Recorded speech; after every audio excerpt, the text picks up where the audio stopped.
uwanja wa Songea, lakini kwa mara ya kwanza imetua usiku nikiwa na mimi. Kwangu mimi ni baraka kubwa. Tumezindua katika ulimwengu wa roho safari za kiuchumi kutoka mikoa mbalimbali, nchi mbalimbali, ndege kuingia hapa Songea. Na kwangu mimi ni baraka kukanyaga miguu yangu, Mungu kuniruhusu, ni baraka kwenye mkoa wa Ruvuma kupitia wilaya hii ya Songea. Na mapokezi ambayo nimepata kuanzia uwanja wa ndege lakini mpaka ukaribisho wa mkuu wa mkoa, kwa mimi ni faraja sana. Lakini pia nitoe shukrani za dhati kwa mkuu wa mkoa wa Ruvuma, wa Ruvuma kwa ukaribisho wake mzuri sana. Kwa hiyo niseme tu kwamba nimefarijika, lakini hata raia wenyewe namna ambavyo wamekuwa na shauku na kiu ya kutamani kupata huduma ya maombezi katika viwanja vya Matarayo kupitia mimi, kwangu mimi nimepata faraja sana. Najisikia kama nibaki nisirudi Tanzania, Dar es Salaam.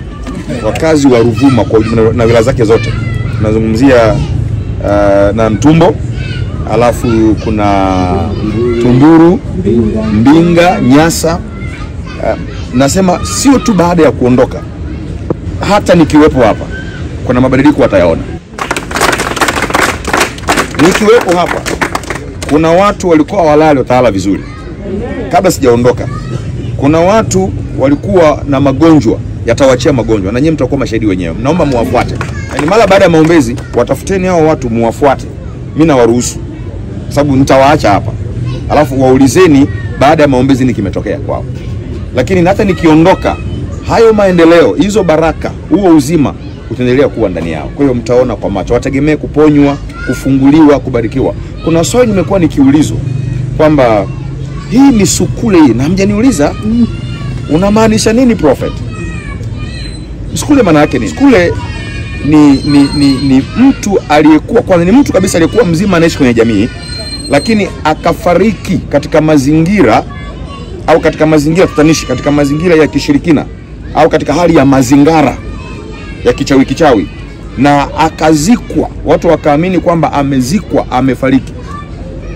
Lakini yule mtu anakuwa amechukuliwa kiufahamu, amechukuliwa kiroho, na akawa anatumikishwa katika kazi ngumu. Yuko analimishwa, yuko anachimba madini, yuko anabebeshwa mizigo, anaingiza madukani, anafanya hivi na hivi, lakini haonekani katika macho ya nyama. Na baadhi ya ndugu wanaweza wakawa wanalia. Sasa kuna hiyo namba moja. Kwa hiyo watu wa namna hiyo, kama kuna mahali wamefichwa wapo, watakwenda kuwaona wenyewe ndugu zao. Watakwenda kurudishwa. Ndio maana Mungu ametuma kuja hapa. Lakini kuna aina nyingine ya misukule. Sio usiegemee tu hapo kwa mtu ambaye labda atatoka kaburini atafunikwa, hapana. Au hapo kwenye mapango au kwenye mashimo, hapana. Kuna wale ambao sasa wanatembea kana kwamba ni wazima, wako ndani ya mahusiano. Kwa mfano wako ndani ya ndoa lakini hawapati watoto.